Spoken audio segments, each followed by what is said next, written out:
दीपक देता है रोशनी फैलाने की प्रेरणा, फलदायी वृक्ष देता है देने की प्रेरणा, मधुबन देता है महकते रहने की प्रेरणा, महान व्यक्ति देते हैं जीवन जीने की प्रेरणा। आओ प्रेरणा से दें हम सभी को प्रेरणा।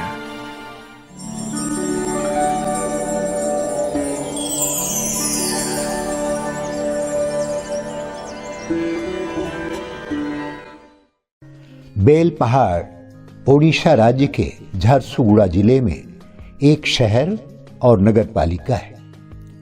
बेल पहाड़ अपनी भौगोलिक स्थिति के लिए प्रसिद्ध है, क्योंकि यहाँ आसपास कई कोयला खदान हैं। बेल पहाड़ ब्रह्मा कुमारी ईश्वरीय विश्वविद्यालय की मुख्य संचालिका हैं शिखा दीदी जी। आपका जन्म 1974 में भिलाई में ही हुआ। बचपन से ही आप पढ़ाई, भक्ति आदि में विशेष रुचि रखती थी। आप साधारणता, मिलनसारिता, उमंग उत्साह, विनम्रता, आज्ञाकारिता आदि दिव्य गुणों से परिपूर्ण स्नेही आत्मा है। मात्र 7 साल की उम्र में ही आपको ईश्वरीय ज्ञान की प्राप्ति भिलाई में ही हुई। 1988 में अव्यक्त बाप दादा से आपने मिलन बनाया। बाप दादा एवं दादियों से प्रेरणा लेकर तुरंत ही ईश्वरीय सेवा में आप संलग्न हो गए। तब से आपने भिलाई, महेंद्रगढ़, ब्रजराज नगर, पाटन आदि स्थानों पर सेवाएं प्रदान करते हुए सन 2000 से बेल पहाड़ में स्थायी रूप से अपनी सेवाएं प्रदान कर रहे हैं। जन जन को ईश्वरीय संदेश देते हुए आपने अनेक कार्यक्रम आयोजित किए। दीदी जी के नेतृत्व में 1000 विद्यार्थी अपने जीवन को दिव्य गुणों से संपन्न बना रहे हैं।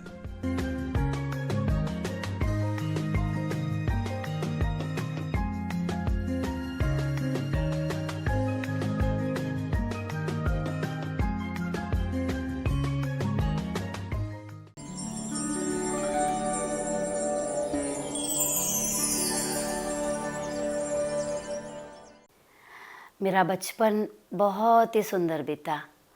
छोटेपन में मैं बहुत ये सोचती थी कि परमात्मा कौन है, भगवान कौन है, वो इस संसार को कैसे चला रहे हैं। लेकिन ऐसे बाल मन में कुछ विचार आते। स्वप्न में भी मैं श्री कृष्ण को देखा करती थी, लेकिन उनके साथ खेलती थी और मिट्टी खेला करती थी। तो मुझे तो नहीं समझती कि ये मुझे स्वप्न क्यों दिखता है।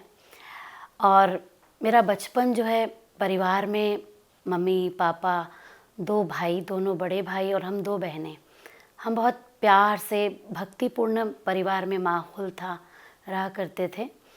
और भजन कीर्तन, साईं बाबा के भक्त थे हम लोग, तो उनकी भक्ति करते, उनका भजन किया करते थे।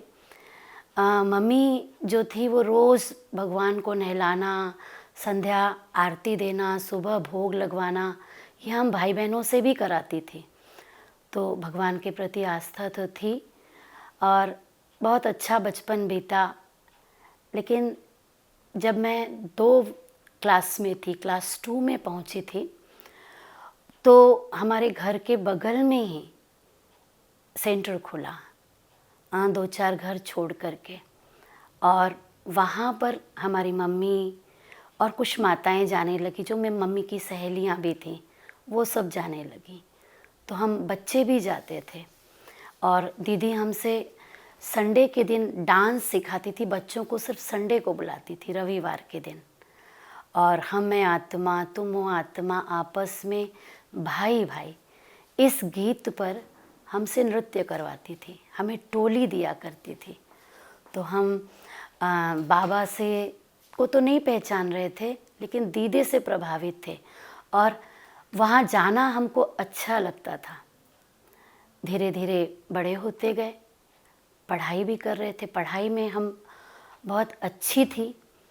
हमें एक शौक़ था कि मुझे दूसरों को पढ़ाना है, तो टीचर बनना है, क्योंकि टीचर पढ़ाती हैं।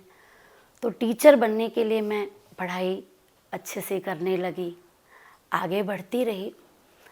और घर में मम्मी जो थी वो तो ज्ञान में आ गई थी, कुछ माताओं के साथ वो रोज़ मुरली सुनने जाया करती थी। पास वाले घर में जो सेंटर था वो कुछ दिन के बाद कहीं और शिफ्ट हो गया और बाद में भिलाई में सेक्टर 7 में मेन सेंटर खुला, जहाँ पर पहले तो उषा दीदी जो वर्तमान समय पे उज्जैन में सेवाएं दे रही है, वो उस समय थी। तो मम्मी वहाँ सेंटर घर से जो काफ़ी दूर था, वहाँ रोज़ जाकर मुरली सुना करती। जब वहाँ पर बाबा का भवन बन रहा था तो वहाँ पर भी माँ सेवाएं दिया करती थी। हम लोग तो कभी कभी जाया करते थे, कभी त्योहार होता या कुछ ऐसा तो बहुत अच्छा लगता था। लेकिन हुआ ये कि मैं जब 8 क्लास में थी तो मुझे शारीरिक प्रॉब्लम एक आई, डेंगू हुआ।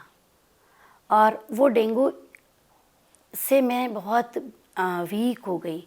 वीक होने के बाद में कुछ इंजेक्शंस लगे तो उसका भी मुझे साइड इफ़ेक्ट हो गया, जिससे मेरे पूरी बॉडी टेढ़ी हो गई। और टेढ़ी हुई तो बहुत मुश्किल से डॉक्टर ने मुझे बचाया। तो माँ कहती थी इसका ये जीवन तो भगवान का दिया हुआ है। और वैसे भी मम्मी ने मुझे भगवान से ही मांगा था, क्योंकि 2 भाई हुए थे तो माँ को इच्छा थी कि एक बेटी चाहिए। तो माँ ने संतोषी माँ का व्रत रखा था। और उसके बाद जब मैं हुई तो वो यही कहती थी कि माँ संतोषी ने इसे दिया है। और 8 क्लास के बाद जो ये घटना घट गई और मैं बच गई, तो भी माँ ने कहा कि भगवान ने इसे नया जीवन दे दिया। तो मुझे ये स्मृति रहती थी कि मैं परमात्मा द्वारा बचाई हुई आत्मा हूँ। धीरे धीरे आगे बढ़ते गए और मेरा ग्रेजुएशन कंप्लीट हुआ। ग्रेजुएशन कंप्लीट हुआ तब तक ये हुआ कि मम्मी का जाना बंद हो गया, क्योंकि पापा ने अपना जो हमारा नया घर हम लोग बना लिए थे वो सेंटर से दूर था, तो माँ नहीं जा पाती थी। लेकिन बड़ा भाई तब तक ज्ञान में आ चुका था।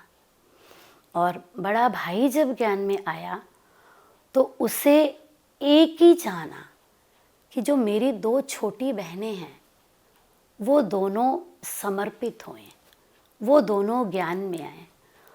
और वो इसलिए हमेशा योग करे, बहनों से कहे कि मेरी बहनों को आप कैसे सेंटर पर लाएं। हाँ, वो कैसे सेंटर पर आएंगी। मैं देखती थी कि जब भाई ज्ञान में आ गया, पहले तो ज्ञान के पहले उसको बहुत फैशन का शौक़ था, बॉडी बिल्डर था, वो बॉडी बनाता था, दुनिया के कारोबार में बहुत लिप्त था। लेकिन जैसे ही वो ज्ञान में आया तो उसमें बहुत परिवर्तन होने लगा। ये 90 की बात है और इस समय मैं मैट्रिक में थी। तो मैं उसको वॉच किया करती थी कि इसमें इतना चेंज आ रहा है, ये बाबा के घर जा रहा है, इतना चेंज आ रहा है। जो बहुत फैशन में था वो अब एकदम सिंपल हो रहा है। सिंप्लिसिटी के साथ साथ वो, क्योंकि हमें ज्ञान में लाना चाहता था, हमें समर्पित कराना चाहता था, तो वो योग बहुत करता था। तो योग जब वो करता था तो मैं देखती थी कि उसके अंदर दिव्यता भी आ रही है। और भाई की वाणी में मुझे एक अलग आकर्षण लगती थी। आकर्षण ये होती थी कि वो जो बोलते थे वो सत्य, वो होने लग जाता था। मुझे कोई चीज़ समझ में नहीं आ रही है या मुझसे कुछ गलती हो रही है, वो मुझे बताता था। मैं नहीं मानती थी तो उसका रिज़ल्ट भी मुझे दिखाई देता था कि भाई ने कहा और वही हुआ। मैंने नहीं माना तो मैं गलत होती थी हमेशा। तो मैं देखती थी कि इस ज्ञान में आने के कारण भाई में इतना बदलाव। माँ का तो ज्ञान छूटा, भाई ज्ञान में अच्छे से चलने लग गया, तो उसका बहुत ज़्यादा प्रभाव हम पर पड़ने लगा। और मन ही मन कब मैं भगवान को पहचान ली, बाबा को जान ली और उनसे प्यार करने लगी, मुझे पता ही नहीं चला। मैं स्कूल कॉलेज जाती थी तो बैच को अंदर लगा के, अंदर छिपा कर पहनकर फिर जाया करती थी। और ये अंदर में पक्का रहता था कि बाबा मेरे साथ जा रहा है। लेकिन मैं इस चीज़ को किसी को उजागर नहीं करती थी, क्योंकि मुझे अंदर से पता था कि भाई मुझे समर्पित कराना चाहता, मुझे समर्पित नहीं होना है, मुझे तो टीचर बनना है, जॉब करनी है। तो इसीलिए इसको उजागर नहीं करती थी, लेकिन अंदर ही अंदर विश्वास बहुत हो गया बाबा पर, इस ज्ञान पर। और समय बीतता गया। मेरा ग्रेजुएशन का एक बहुत अच्छा अनुभव है। मैं पढ़ाई में अच्छी थी, लेकिन मेरे को मैथमेटिक्स में बैक लग गया। मैं बहुत रोई, मैं बैक कैसे लग गया, मैं तो अच्छी स्टूडेंट हूँ, मुझे तो एमएससी करना है, आगे जॉब करना है, तो मेरा ये बैक लग गया। मैं बहुत रोई। भाई उस दिन भर सेंटर पर सेवाएं दे रहा था। तो शाम को जब वो आया, उसने देखा ये रो रही है, तो उसने मुझे पूछा क्यों रो रही है। मैंने बताया देखो ऐसा है। बोला मैं बाबा के पास बैठ के आता हूँ। वो बाबा के पास बैठा और उसने मुझे कहा कि मुझे बाबा से ऐसी फीलिंग आ रही है कि तुम इस सब्जेक्ट में फेल नहीं हुई हो, तुम रीचेकिंग कराओ। और रियल जब रीचेकिंग कराई तो जो मुझे 26 मार्क्स मिले थे वो 62 हुए। यहाँ से मैं बहुत बाबा पर और जैसे कि मन से फिदा हो गई, विश्वास बहुत बढ़ गया। लेकिन ये रीचेकिंग के रिज़ल्ट मिलते तक मुझे मेरा एमएससी का एडमिशन क्लोज्ड हो गया, वो मुझे नहीं मिल पाया। फिर मैंने प्राइवेट में एमए इकोनॉमिक्स में किया और वो पास किया 97 में। तो ऐसे ये मेरा लौकिक कार्य चलता रहा और बाबा पर विश्वास था। मन तो बाबा से हर प्रकार की अब मैं बातें भी चालू कर दी थी। परिवार से तो प्यार ही था। हुआ ये कि 97 लास्ट मेरा पीजी कंप्लीट हो गया था। भाई, बड़े भैया, उनका बहुत स्वास्थ्य खराब हुआ और डॉक्टर ने भी जैसे जवाब दिया। तो मम्मी भी बार बार जैसे बेहोश जैसे हो रही है और घर पे छोटी सिस्टर है, एक और भाई वो बाहर जॉब पे है, पापा भाई के पास हैं। मैं उस समय थी तो ये 97 की बात है। तो मैं बार बार बाबा के पास जाऊँ। हमारे घर पे हमारा स्टडी रूम, बाबा का कमरा एक ही था, तो मैं बार बार वहाँ जाऊँ और बाबा से बातें करूँ। और सारी रात उस दिन मैं बाबा के पास बैठी और बाबा को बार बार बोलती रही, बाबा, भाई तो चाहता है कि मैं आपके पास आऊँ, ये मुझे मालूम है, और वो इसीलिए तपस्या करता है। तो उसकी तपस्या आप मुझे भाई दे दो, मैं भाई की इच्छा पूरी कर दूँगी। मुझे आपको मैं बहुत आश्चर्यजनक बात बताती हूँ। सुबह 4 बजे ही हॉस्पिटल से पिताजी का फ़ोन आया कि डॉक्टर्स जो नेगेटिव चीज़ बोल रहे थे, जवाब दे दिए थे, भाई को कुछ भी नहीं हुआ है, पेट में हल्का सा छाला है, वो कुछ दिन में ठीक हो जाएगा। तो मेरे लिए ये बहुत वंडरफुल बात थी। और तब मैंने अमृत वेला बाबा को कह ही दिया कि बाबा, अब मैं आपकी। ऐसे मैंने बाबा से तो वायदा कर लिया। बाद में भाई भी घर आ गया, मैं खुश हो गई, उसकी सेवाएं करती रही और मैं ये भूल गई कि मैंने बाबा से वायदा किया था। 5-6 महीना बीत गया, मैं भूल गई। शायद बाबा को भी चिंता होने लग गई कि ये तो भूल ही गई। और भाई तो चाहता था। इन 6 महीनों में मैंने भाई की बहुत सेवाएं की और वो भी तंदुरुस्त हो गया। एक दिन मुझे बाबा का साक्षात्कार हुआ और ये फ़ोटो मैंने कभी देखा नहीं था। भाई के जो भी दोस्त होते थे वो घर पे आते थे, लौकिक घर पे, तो वो ज्ञान का मनन चिंतन किया करते थे। सारी बातें मैं उनकी दूर से सुनती थी, तो मुझे ज्ञान की बहुत सारी चीज़ें मालूम चल गई थी। सारा ज्ञान जैसे भीतर ही भीतर मैंने समझ लिया था।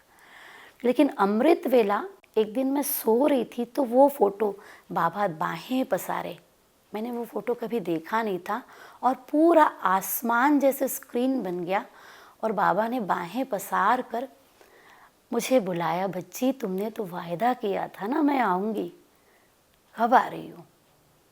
तो मेरा स्वप्न टूट गया। फिर मैंने देखा 3:30 बज रहा है और मैं पुनः सो गई।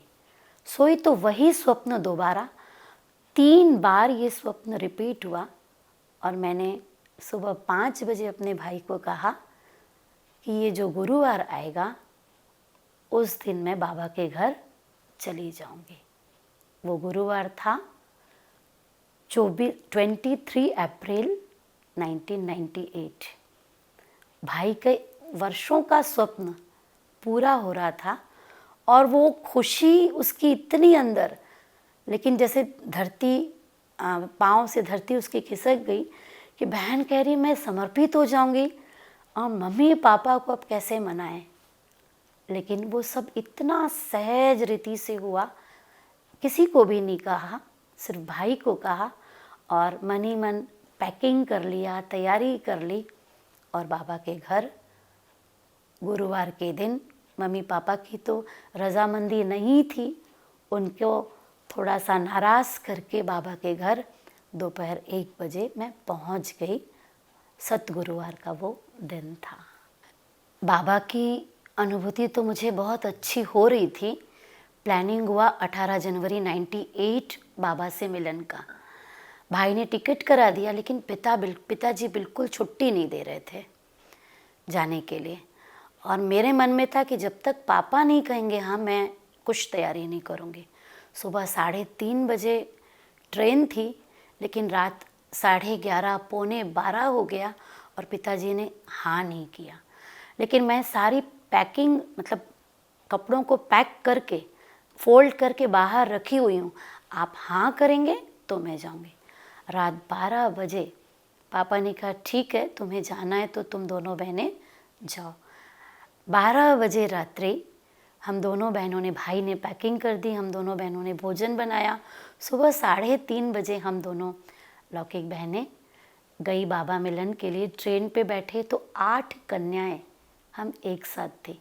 8 कन्याओं का ग्रुप और कुछ बहनें थीं, भाई बहनें थे, लेकिन हम 8 कन्याएं एक साथ थी। रास्ते में ज्ञान चर्चा ही चली और इतना अच्छे से हम भगवान से मिलन मनाने जा रहे हैं। ऐसे उमंग उत्साह से भरपूर होते जब हम मधुबन पहुँचे। मधुबन पहुँचते ही, मधुबन तो मुझे अच्छा लगा, सबसे अच्छा लगा दीदियाँ, वहाँ पे बहनें। मैं जिस भी बहन को देखती मैं कहती ये इतनी सुंदर, ये समर्पित हो गई। और मैं दौड़कर उनसे जाकर पूछती दीदी आप कितना पढ़े हैं? तो वो कहती थी कि मैं ये पढ़ी हूँ, मैं वो पढ़ी हूँ। तो मुझे ये लगता बाप रे, इतना पढ़कर और इतनी सुंदर दिखने में ये समर्पित हो सकती तो मैं भी तो पढ़ी हूँ, मैं भी बाबा के घर आ सकती हूँ।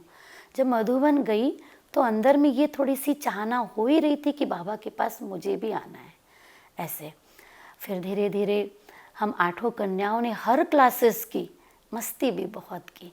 और वो मस्ती आध्यात्मिक मस्ती होती थी, उमंग उत्साह वाली मस्ती होती थी। और उस समय दादियाँ तो बहुत पालना भी देती थी। दादियों के साथ हमने पिकनिक भी की, जोन की के साथ दादियों ने जो मिलन मनाया वो भी मुझे बहुत अच्छा लगा। जब बाबा मिलन हम कर रहे थे उस समय बाप दादा को खांसी आई, तो मेरा थोड़ा सा संकल्प चला कि बाबा को खांसी, भगवान को भी खांसी आती है क्या? ऐसा संकल्प थोड़ा चला। और लेकिन फिर वो शांत हो गया। हम उस पर बाबा मिलन अच्छे से किए। लेकिन एक अनुभूति उस समय मुझे ये हुई कि मुझे बस शूट नहीं होती थी, तो हम पांडव भवन जो बाबा से मिलने के लिए चारों धाम के लिए गए थे, एक दिन पहले ही गए थे, तो मेरा स्वास्थ्य बहुत ख़राब लग रहा था, थोड़ी थकावट लग रही थी। बाबा का आना जैसे ही हुआ था तो मैं बहुत एनर्जेटिक फील कर रही थी, बहुत अच्छा लग रहा था। लेकिन ये जो एक संकल्प आया कि बाबा को खांसी, वो फिर थोड़ा सा मेरा मन ऐसा हुआ, बाबा मिलन हो गया। पहले तो बाबा रात 11-12 बजे तक उस समय मिलते थे, तो बाबा मिलन होने के बाद दूसरे दिन सुबह हम थोड़ा सा लेट उठकर मुरली क्लास में गए। तो दूसरे दिन मुरली चली तो बाबा ने फिर उस मुरली में ये जवाब दिया कि ब्रह्मा बाबा को भी खांसी आती है, तो ये तो इनका कार्मिक अकाउंट है, ये इनका, उस समय तो शिव बाबा का हिसाब नहीं है, ब्रह्मा का हिसाब है। तो जैसे मेरे क्वेश्चन का जवाब मुझे मिल गया। मैं सोचूं बाबा ने मुझे, मैं सोच रही थी उसको भी बाबा ने सुन लिया और मेरे सोच का भी जवाब दिया। ऐसे निश्चय में प्रगाढ़ता मधुबन में ही हो गई। और फिर वहाँ से आने के बाद तो मुझे वो साक्षात्कार की चीज़ जो मैंने बताई, और फिर मैं बाबा के घर में आई। मधुबन बार बार हर बार सेवाओं में जाना होता था, और जब मैं समर्पित हो गई तो धीरे धीरे बाबा के घर के अनुभव, वैरायटी अनुभव थे। जब मेरा समर्पण का शुरुआत का समय था, मैं भाई जी की बात बताती हूँ, ओम प्रकाश भाई जी, आदरणीय भाई जी भिलाई में आए थे, और उनसे मुझे दीदी ने, आशा दीदी ने भिलाई की, उनसे मिलाया कि ये नई बहन अभी आई है, तो मुझे कहा तुम्हें कुछ पूछना हो तो पूछना। तो मैंने कुछ नहीं पूछा, भाई जी से कहा मुझे क्या पुरुषार्थ करना है। तो भाई जी ने कहा नहीं, मनसा सेवा करो, सबको शांति का दान दो। मैंने कहा मैं कैसे शांति का दान दूँ, मैं अभी अभी घर से सेंटर आई हूँ, तो मेरा मन थोड़ा अशांत है, क्योंकि मम्मी पापा राज़ी नहीं थे, तो मेरा मन अशांत है, तो मैं सबको कैसे शांति दूँ। तब भाई जी ने एक बात कही जो मैं सदा याद रखती हूँ। उन्होंने कहा कि देखो, दुनिया में तो कहावत है कि जितना चादर होती उतना ही पाँव फैलाना होता है, लेकिन ज्ञान में ये कहावत सत्य नहीं है। ज्ञान में बाबा कहता है कि चादर से लंबे पाँव कर दो, बाबा चादर बढ़ाता जाएगा। तो तुम्हारा मन अशांत है, कोई बात नहीं, तुम शांति दान देने बैठ जाओ, तो बाबा तुम्हारे द्वारा विश्व को शांति का दान देगा, उसमें तुम्हारा मन भी शांत हो जाएगा। तो ये बात मुझे लग गई, और मैंने भाई जी से ये सीख लिया कि मुझे कभी भी पाँव लंबा हर कार्य में कर देना है। क्या होगा, कैसे होगा, मेरे पास है नहीं है, सोचना ही नहीं है। और ऐसे मैं भिलाई से जब बेलपहाड़ में 2000 में बेलपहाड़ आई, यहाँ आई, तो यहाँ पर वातावरण थोड़ा अलग था। और उड़िया कल्चर, उड़ीसा, मेरे को ना लैंग्वेज आती थी, ये डस्टी एरिया मुझे आज़मा जैसा था, तो मुझे बहुत खांसी, छींक, थोड़ा सा ये डस्ट और कोयला, तो मुझे अच्छा नहीं लग रहा था इतना। फिर भी ना माना नास्तिक ये भाई मुझे बार बार पक्का कराता था। और आशा दीदी ने मुझे कहा था कि शिखा, वहाँ पर थोड़ी समस्याएं हैं, लेकिन तुम समस्या पर ध्यान नहीं देना, तुम तपस्या करना। जब मैं लौकिक घर पे थी, तो भाई हम दोनों को बैठाकर हाथ पकड़कर दृष्टि योग कराता था घंटों घंटों। वो अभ्यास मुझे लौकिक घर से था। तो मैं यहाँ आकर, दीदी ने कहा था तुझे सेवा पर ध्यान नहीं देना है, तपस्या पे ध्यान देना, तो मैंने तपस्या पे यहाँ पर अच्छा ध्यान दिया। एक छोटा सा अनुभव दादियों का बताती हूँ। हुआ ये कि सेंटर पर राशन नहीं था और धन भी इतना नहीं होता था, तो मैं बाबा से बातें करते करते बाबा के कमरे में रोते रोते कि बाबा चावल ही नहीं है। और यहाँ पर क्या होता है, उड़ीसा में उसना चावल खाया जाता है, तो वो उसना चावल मुझे भी पसंद नहीं था। मोटा मोटा कैसा ये चावल है, और मेरे लायक तो चावल खाने के लिए है ही नहीं, और आप चावल भी नहीं दिला रहे हो। ऐसे में रात्रि बाबा के कमरे में बाबा से बातें करते करते वहीं सो गई, और मुझे स्वप्न में दादी प्रकाशमणि दिखाई दी। मुझे ये नहीं पता कि स्वप्न है कि साक्षात्कार था वो, लेकिन मैं देख रही हूँ कि दादी प्रकाशमणि अव्यक्त बाप दादा को बेलपहाड़ में लेकर आई है, और दादी कह रही है कि देखो देखो मैं किसको लेकर आई हूँ। मैंने कहा मैं तो कोई तैयारी नहीं की हूँ, बाप दादा आया है। मैंने कहा कहाँ इनको बिठाऊँ, चेयर भी नहीं थी, 2 ही चेयर थी, और काफ़ी लोग आए थे, दादी, बाप दादा और काफ़ी लोग ऐसे। तो दादी ने कहा बाबा के कमरे में जाना है, तो मैंने कहा बाबा के कमरे में तो ट्रांसलाइट भी नहीं है बाबा, और छोटा सा ऐसे पुराना सा फ़ोटो है, कैसे ले जाऊँ। फिर भी वो तो आप ही चली गई बाबा को लेकर, और मैं देख रही हूँ बाबा के कमरे में बड़ा सा ट्रांसलाइट है। बाबा वहाँ गए, और फिर दादी ने कहा तुम ना अपना स्टोर रूम दिखाओ। मेरे मन में आया स्टोर रूम में तो राशन ही नहीं है, किचन में तो राशन नहीं है, और दादी कह रही कि बाबा को लेकर आइए स्टोर रूम दिखाने। तो मन थोड़ा सा संकुचित हो रहा है, लेकिन वो तो आगे आगे खुद ही चले जाए। और जब मैं स्टोर रूम तरफ गई बाबा को लेकर, दादी को लेकर, तो मैंने देखा इतना बड़ा स्टोर रूम, उसमें पूरा स्टॉक भरा हुआ है। आज जो स्टॉक है, आज जो ट्रांसलाइट है, वो मैंने उस समय वो चीज़ देखी, दादी ऐसे लेकर आई। उसके कुछ ही दिन के बाद, ये तो स्वप्न पूरा हो गया, इसके कुछ दिन के बाद जब मैं मधुबन भट्टी में गई, अभी तो मुझे 2 वर्ष ही समर्पित को हुआ था, मधुबन भट्टी में गई तो दादी जब बहनों से मिल रही थी, तो दादी ने अनुभव में सुनाया था कि दादी 2 बजे उठकर सारे सेंटर्स पर चक्कर लगाती हैं, प्रकाश देती हैं। तब मुझे ये आया कि देखो, हम दादियों से सम्मुख तो ज़्यादा नहीं मिल पाते हैं, लेकिन दादियाँ हमारी स्वप्न में, मनसा में भी कितनी पालना करती हैं। तो वो स्वप्न देख करके मैं जैसे कि दादी की पालना का अनुभव मधुबन में कर पा रही थी। दादी रतन मोहिनी जी, भाई जी तो हमें बहुत उत्साह दिलाते थे। भाई जी ने कहा था कि तुम जब ये बेलपहाड़ में मकान बना दोगी ना, बाबा का घर बनाओगी, तब मैं दादी को लेकर आऊँगा। तो हमने संकल्प किया कि बाबा आपका घर हम ज़रूर आपकी शक्ति लेकर बनाएंगे। और बाबा की शक्ति, बाबा का साथ, ये सुंदर सा प्रभु उपवन तैयार हुआ। नाम भी भाई जी ने ही दिया, और भाई जी ने तब दादी को लेकर आए। दादी रतन मोहिनी जी का आना, उस समय रायपुर से कमला दीदी जी, भिलाई की आशा दीदी जी, भाई जी और रतन मोहिनी दादी और काफ़ी लोग यहाँ आए। और रतन मोहिनी दादी उस समय 87 ईयर थी, वर्तमान तो 100+ अपनी संस्था की चीफ हैं, लेकिन उस समय 87 ईयर थी दादी।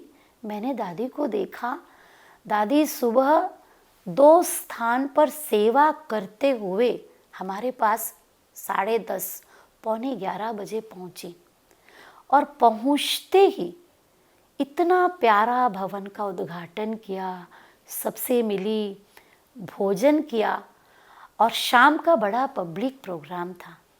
मैंने दादी को देखा, दादी को हमने कहा कि दादी आप ना शाम 5 बजे तक तैयार होंगे, लेकिन दादी 4 बजे ही तैयार हो गई। इतनी बुजुर्ग दादी, भोजन करते 3 साढ़े 3 हुआ, लेकिन 4 बजे दादी फ्रेश होके तैयार।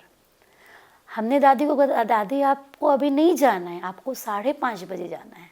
लेकिन दादी 4 बजे उठकर शाम को तैयार होकर जो भाई बहन आए उनकी पालना करे, उनसे मिले। मुझे बहुत प्रेरणा मिली। रात का पब्लिक फंक्शन बहुत अच्छा, स्टेडियम में बहुत बड़े रूप से हुआ, विशाल हुआ।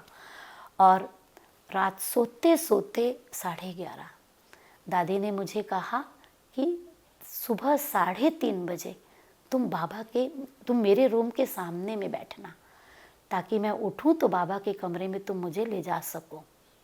मुझे तो रात भर नींद नहीं आई, क्योंकि थकावट के कारण अगर मैं 3:30 बजे रूम के पास न जाऊं तो मैंने वहीं सोफ़ा लगा के रूम के सामने में बैठ गई। और हुआ ये कि मुझे बैठे बैठे ही, मैं और मेरी लौकिक बहन जो वर्तमान समय भिलाई में समर्पित है, हम दोनों ही बैठे थे, दोनों की झपकी लग गई। आश्चर्य, दादी 3 बजे तैयार होकर बाबा के कमरे में जाने के लिए दरवाज़ा दादी ने खोल दिया। मुझे इतनी प्रेरणा मिली, इतनी बुजुर्ग दादियाँ। कई बार हम थकी हुई होती थी तो हम तो 5 बजे अमृत वेला करती थी, लेकिन दादी इतनी थकी हुई, रात को इतना लेट सोए, 3:30 बजे उठने को कहा, लेकिन 3 बजे तैयार होकर दरवाज़ा खोल के दादी सामने है। तो ये हमारी असाधारण दादियाँ, असाधारण। ऐसी जानकी दादी को भी मैंने जब भिलाई में आई थी दादी, उस समय दादी को देखा 18 घंटे दादी सेवा कर रही थी। 18 घंटे भिलाई सेंटर पर दादी 3 बजे पहुँचे, और भोजन भी दादी ने नहीं खाया था, लेकिन दादी बोली कि मैं पहले सारी बहनों से मिलूँगी, हम सब से 3 बजे पहुंचकर बाबा के कमरे में दादी मिली, एक एक के को हाथ में टोली दी।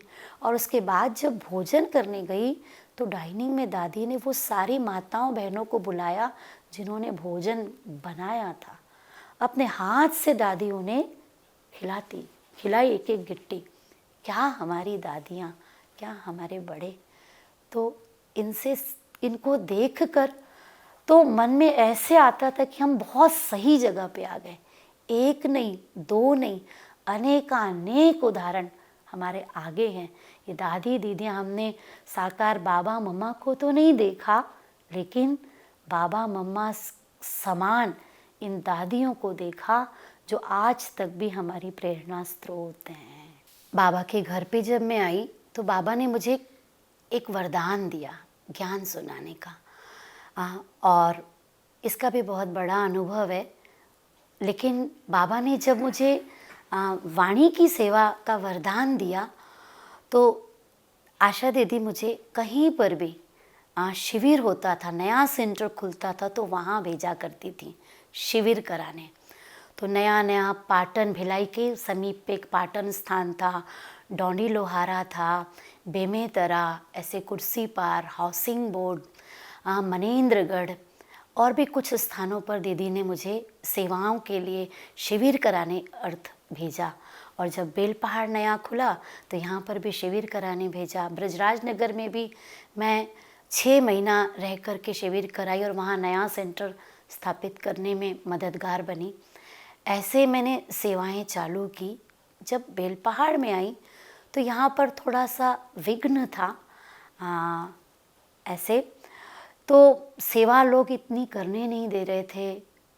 थोड़ा सा बॉर्डर होने की वजह से, छत्तीसगढ़ और उड़ीसा का बॉर्डर होने की वजह से थोड़ा डिस्टर्बेंस यहाँ पर थी। लेकिन यहाँ आने के बाद में एक चीज़ की मुझे बहुत नशा और बहुत खुशी थी कि जो बेल पहाड़ है पूरी उड़ीसा का प्रथम स्थान, सबसे पहले जब कहीं पर भी सेंटर नहीं था, न कटक में न भुवनेश्वर में कहीं नहीं था, तब बेल पहाड़ में छोटी सी गीता पाठशाला थी। तो ये मुझे बहुत नशा था कि ये उड़ीसा का आदि स्थान है। तो भले विघ्न होता था लेकिन विघ्न के बावजूद में मेरा उत्साह कभी भी कम नहीं होता था। और मैंने सेवाओं को बढ़ाने के लिए, मुझे बड़ों ने कहा था कि ज़्यादा बॉर्डर की चीज़ें तो कहीं सेवाएं नहीं इतना नया चालू करना, वहीं पर रहकर सेवा तो तपस्या करना। तो शुरू में हमने अखंड भट्टियाँ बहुत की। लौकिक से ही मुझे योग का अनुभव था, तो मैं अखंड भट्टी किया करती थी भाई बहनों को ले करके। और उस अखंड भट्टी के द्वारा जब मैंने 1 महीने की अखंड भट्टी की, उसकी रिज़ल्ट ये हुई कि उसके बाद बहुत अच्छे युगल यहाँ पर आपे ही निकल के आ गए। तो मुझे कहीं शिविर कराने के लिए इस एरिया में दूर जाने की ज़रूरत नहीं पड़ी। युगल बहुत कम आयु वाले, जो 24-25 साल वाले युगल, ऐसे युगल 10-15 इकट्ठे कोर्स करने लगे। कुमार, कन्याएं, सबसे बड़ी चीज़ मुझे यहाँ पर कन्याएं, 7-8 कन्याएं दिन भर हमारे साथ रहा करती थी, जिन्हें बैठकर मैं कोर्स लिखाना, तैयार करना, वो सारी चीज़ कराया करती थी। और खुशखबरी, बहुत खुशी की बात ये है कि यहाँ से 8-9 कन्याएं भी समर्पित हैं, 2 कुमार भी समर्पित हुए, एक माता भी यहाँ से समर्पित रूप से सेवा दे रही है यज्ञ में। तो ऐसे युगल निकले। तो पास गीता पाठशालाएं चालू हो गई। सेंटर पर ही सुबह शाम काफ़ी भाई बहनें आना चालू हो गए, जिससे सेवाएं बहुत स्पीड बढ़ गई और वो किराए का घर छोटा पड़ गया। तब सबका संकल्प चला कि हमें बाबा का भवन अपना बनाना चाहिए। तो यहाँ पर नायक भाई, जो कि पुराने आयु तो उनकी बड़ी थी, लेकिन कुमार, और वर्तमान वो हमको पूर्णतः सहयोगी हैं। तो दयानिधि नायक भाई ने अपनी ये ज़मीन दिखाई मुझे, तो मुझे ये ज़मीन पसंद आई और हमने तपस्या की, बाबा का भवन यहाँ तैयार हो गए। तो उसके लिए हमने उन्हें कहा कि हम अभी डिक्लेयर नहीं करते, 7 दिन पहले हम भट्टी करते, हम दोनों, नायक भाई और हम। उसके बाद हम इसका बड़ों को भी बोलेंगे। और ऐसे तो हमने 7 दिवस पहले भट्टी की दोनों ने, और ये ज़मीन के लिए बड़ों से बात करी तो भाई जी ने, बड़ों ने, मधुबन ने सहजता से ओके किया। और फिर धीरे धीरे यहाँ का भवन का कार्य चालू हुआ। तो मैं देखती हूँ कि बेलपहाड़ जो है, भले यहाँ पर शुरू में मुझे लैंग्वेज प्रॉब्लम हुई, लेकिन बेलपहाड़ के भाई बहनें बहुत सिंपल, भावनापूर्वक, हाँ, यहाँ की धरनी सुखी धरनी नहीं है, यहाँ की धरनी इतनी अच्छी है कि हमें मेहनत कम, रिज़ल्ट ज़्यादा अच्छी मिलती है। सबका साथ हमें बहुत अच्छा मिल जाता था। तो सेवाएं हमारे लिए बहुत सहज हुई। हम कन्याओं को लेकर रात भट्टी किया करती थी। हमने कैंपेन भी किए, शिवरात्रि के समय में शिवलिंग बनाकर ऐसे गांव-गांव 70 गांव में हमने जैसे घुमा कर गांव-गांव में सेवाएं भी फिर चालू की। और नशा मुक्ति के ऊपर बेटी बचाओ ये कार्यक्रम, ऐसे कई प्रोग्राम्स फिर हमने किए। यहाँ छोटा स्थान होते भी बड़ों का साथ था। तो दादी तो आई थी, साथ साथ महारथी भी यहाँ आए। सूरज भाई जी यहाँ भट्टी कराने आए। उन्होंने स्वयं अपने हाथों से इस स्थान का भूमि पूजन किया था। सूरज भाई का भी यहाँ आना 3 बार हुआ। टोली विभाग के आत्म प्रकाश भाई जी, रामनाथ भाई जी, ऐसे महारथियों का भी इस स्थान पर आना हुआ, उनके कदम पड़े और इस स्थान की सेवाओं में 4 चांद लगा। एक छोटा सा मैं अनुभव बताती हूँ। जब नीचे घर हो गया, दादी ने उद्घाटन कर दिया, ऊपर का हॉल नहीं बन रहा था, धन की कमी आ रही थी, तब मैंने अमृत वेला बाबा को भोग लगाना चालू किया। और 1 महीना अमृत वेला मैंने बाबा को भोग लगाया। आपको आश्चर्य होगा, उस भोग लगाने के बाद 2 महीने के अंदर हमारा ऊपर में बड़ा हॉल तैयार हो गया। तो ऐसे इस स्थान पर बाबा की अलौकिक सेवाएं सबके सहयोग से और तपस्या से, सहजता से बढ़ने लगी, होने लगी। बाबा का बनने के बाद बाबा की रोज़, मुझे मुरली से बहुत प्यार था, तो रोज़ मैं 4 दिन बाद वाली भी मुरली पढ़ लिया करती थी। तो मुझे ज्ञान की बहुत स्पष्टता आने लग गई थी। मुझे एक धारणा मैंने पक्की की थी कि मुझे कभी ना नहीं करना है। कोई रीज़न होगा तो रीज़न बता देना है, बाकी मेरे तरफ से ना हो किसी भी सेवा के लिए। एक धारणा को मैंने पक्का रखा। और एक चीज़ मैंने जीवन में पक्की रखी कि मुझे किसी भी आत्मा को रिजेक्ट नहीं करना है, किसी की कमी नहीं देखना है, कितनी भी कमी वाली आत्मा हो, लेकिन मुझे उनकी विशेषताओं को यूज़ करना और उसे सेवा पे लगाना है। ये इसका फ़ायदा मुझे इतना ज़्यादा हुआ कि कोई भी, कैसी भी आत्मा, मेरी विरोधी भी आत्मा मेरे सामने आती थी तो मेरी ये धारणा से वो सहयोगी बन जाती थी। एक बार तो ऐसा हुआ कि एक भाई हमारे सामने में कुछ और होता था, लेकिन बाहर में विरोध करता था। बाहर जाकर मुझे ये मालूम था, लेकिन मैंने बहनों को भी कह दिया कि हम अंदर में समझेंगे कि ये हमारा राइट हैंड है, बाबा ने इसे राइट हैंड बनाया है, ये हमारा सेवा साथी है। सचमुच कुछ समय के बाद वो राइट हैंड बन गया, सेवा साथी बन गया। तो इस ज्ञान में पवित्रता तो सबसे मुख्य चीज़ है, लेकिन पवित्रता के साथ साथ भीतर में मेरे अंदर पे ये चीज़ मैंने पक्की रखी कि हर आत्मा यूनिक है, हर आत्मा विशेष है। मैं किसी भी आत्मा के संपर्क में आऊँ तो उनका भाग्य बना सकूं, मेरे पास में आकर के कोई भी बाबा की सेवा किए बिना ना जाए, अपना भाग्य बनाए बिना ना जाए, खाली ना जाए। तो फ़ायदा ये होता था कि जो भी जुड़ता था, जो भी संपर्क में आता था, वो मुझे ये कहता था कि बेलपहाड़ आने से ऐसा लगता है मिनी मधुबन में आ गए। ये मिनी मधुबन है, यहाँ पर बाबा की भासना आती है, आप द्वारा बाबा की अनुभूति होती है।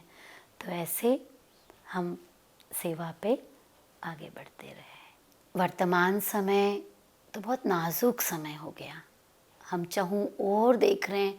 हम कहते थे विनाश विनाश, लेकिन अब हम देख रहे हैं कि दुनिया कह रही है, अब तो दिखाई दे रहा है। हाँ, अब तो स्वयं साक्षात देख रहे हैं कि चाहूँ और का वातावरण, जैसे कि अब घर चलने का समय संपूर्ण नज़दीक आ गया है। तो मैंने अपने लिए एक विशेष अटेंशन रखा है कि मनसा में भी, वाणी और कर्म तो छोड़िए, मनसा में भी सिंगल भी नेगेटिव या कमज़ोरी का थॉट न चले। मैं एक छोटा भी नेगेटिव संकल्प न लूँ, क्योंकि मुझे अनुभव है, अगर थोड़ा भी व्यर्थ या नेगेटिव मन में आता है, क्या होगा, कैसे होगा, तो वो फिर बहुत बड़ा रूप ले लेता है, जो कि अब वर्तमान मेरे पास समय नहीं है। मुझे अपनी मनसा को बहुत शक्तिशाली बनाना है, और इसका पुरुषार्थ मैंने अभी कोरोना जो चला तब से शुरू कर दिया था। कोरोना काल हुआ तो मैंने 2 साल तक ऑनलाइन रेगुलर यूट्यूब में योग कराया। विशेष वो मैं इसलिए नहीं कराती थी कि मुझे यूट्यूब में कराना है, वो मैं अपने लिए कराती थी। मैं खुद बैठ जाती थी, सामने कोई नहीं होता था, लेकिन मैं विश्व को दान दे रही हूँ। मैं बाबा को कहती थी कि बाबा मैं आपकी इंस्ट्रूमेंट हूँ, मम्मा मैं आपकी बच्ची हूँ, आप मेरे द्वारा अनेक आत्माओं को अनुभव कराओ, हम मेरे द्वारा आप उन्हें अनुभूति कराओ। और मैं आपको बताऊं, उस समय मुझे कितनों के फ़ोन आते थे कि दीदी हमें कोरोना हो गया था, लेकिन आप स्वप्न में आए थे, बाबा ने आपको दिखाया और हम ठीक हो गए। तो मुझे ये महसूस होने लगा कि वो जो हम मनसा सेवा कर रही हैं, जो योग कमेंट्री कर रही हैं, उसका वो रिजल्ट है। तो विशेष अपने प्रति तो मैंने यही अटेंशन रखा है, हमारी दिनचर्या इजी हो। दिनचर्या में अटेंशन ये रहता है कि मेरे सम्मुख कोई भी आत्मा आए तो मैं उसके प्रति ज़रा भी व्यर्थ या नेगेटिव ना सोचूं, समय वेस्ट ना करूं। दिनचर्या में इजी रहूं और अपने को शक्तिशाली रूप से आगे बढ़ाऊं। और विशेष हमारा ब्राह्मण परिवार, हम सबको अब ये सीख लेना है कि हमें बहुत कार्य करने हैं, बहुत कार्य करने हैं। 3 कार्य तो बहुत बड़े बड़े हैं। एक तो अपने स्वयं के अनेक जन्मों के विकर्म अब संपूर्ण रूप से खलास करने हैं। दूसरा, भविष्य 21 जन्मों की कमाई हमें करनी है। और तीसरा, वर्तमान विश्व में दुखी अशांत आत्माएं सबकी भी पालना हमें करनी है। तो हमें कितना जमा करना होगा। तो विशेष ब्राह्मण परिवार तो यही संकल्प करे कि हमारे सामने अब जो भी आए हम उन्हें दाता बन देते चलें। किसी भी आत्मा के साथ अब हम कोई नेगेटिव हिसाब किताब न बना ले, जो चुकतू करने के लिए हमें एक्स्ट्रा टाइम देना पड़े, है ना। हमें तो पूर्व के ही हिसाब चुकतू करने हैं, तो हमें अपने ऊपर इतना अटेंशन देना है। और दिनचर्या में हम सभी बहुत इजी रहें, जितने सरल, समस्या बड़ी रहेगी लेकिन हमारा चित्त जितना शांत रहेगा, जितना हम दिनचर्या में इजी रहेंगे। और बड़ी चीज़, बाबा को लिविंग रूप में साथ रखिए। बाबा मेरे साथ हैं, कंबाइन रूप में साथ है। समान हमारे पास में हमारी सबसे, हमें ना ये धन काम आएगा ना ये संपत्ति काम आएगी। हमारी सबसे बड़ी संपत्ति, प्रॉपर्टी हमारे स्वमान है। इन स्वमानों के अभ्यास में हम रहें, इन स्वमानों में टिके रहें। मैं कंबाइंड स्वरूप हूँ, मैं मास्टर सर्वशक्तिवान हूँ। जितना स्वमानों में टिके रहेंगे, अपनी प्रॉपर्टी की स्मृति में रहेंगे, उतना हमसे गलतियाँ नहीं होंगी और उतना हम विश्व को भी देते चलेंगे, अपने भी कर्म भी विनाश करेंगे और भविष्य के भी कमाई करेंगे।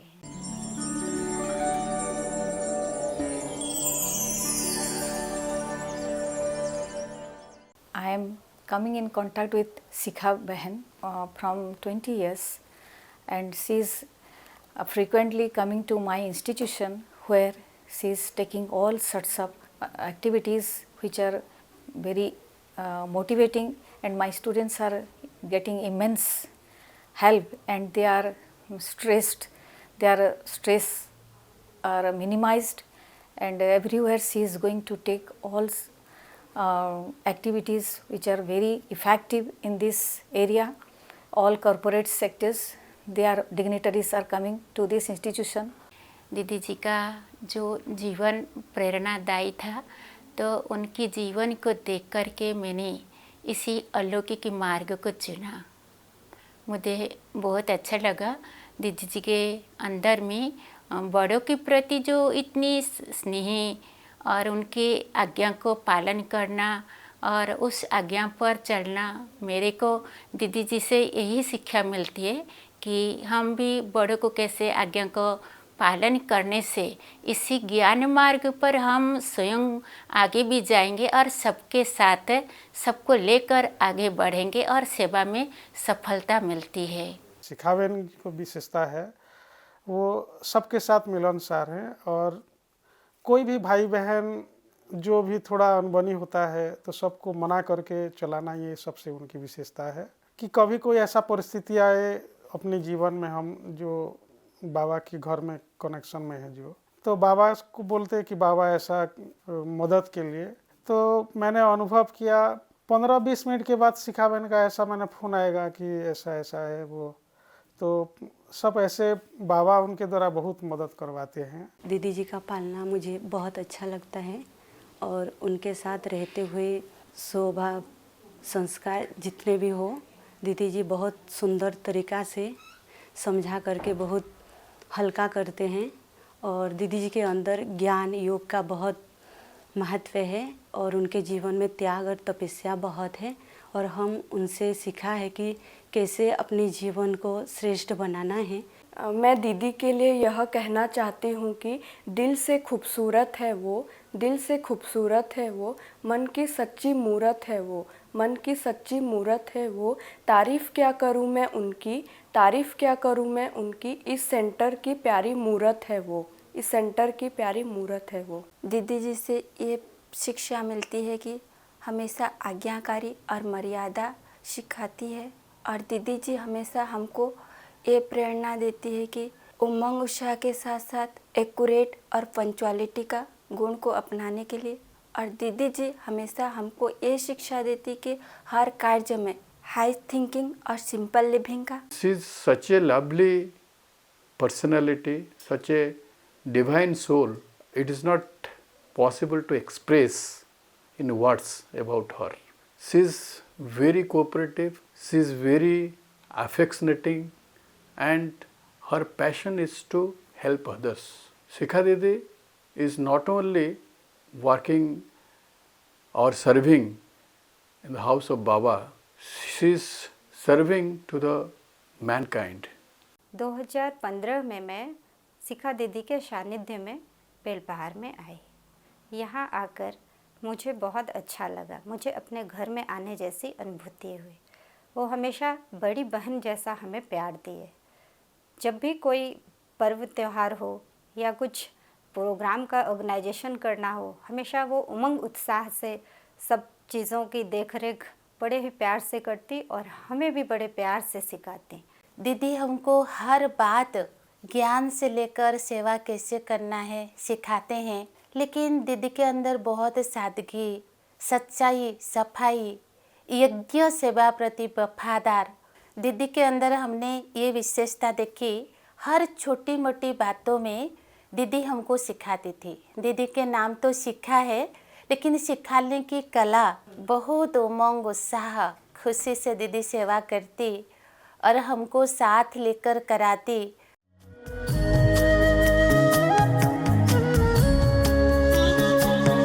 हम जब से आए आपकी किरणों के नीचे, हम जब से आए आपकी किरणों के नीचे, आ गए जैसे शीतल शीतल झरनों के नीचे, आ गए जैसे शीतल शीतल झरनों के नीचे। हम जब से आए आपकी किरणों के नीचे,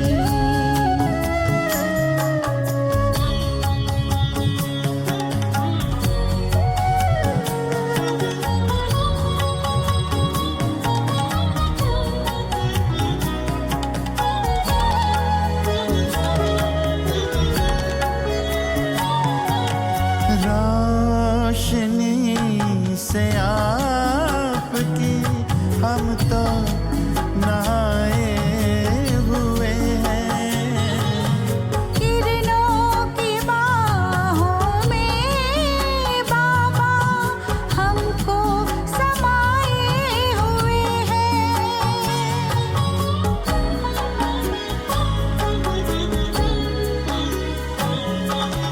रोशनी से आपकी हम तो नहाए हुए हैं, किरणों की बाहों में बाबा हमको समाए हुए हैं। देह दुनिया सारी हम तो, देह दुनिया सारी हम तो कब से भुलाए हुए हैं।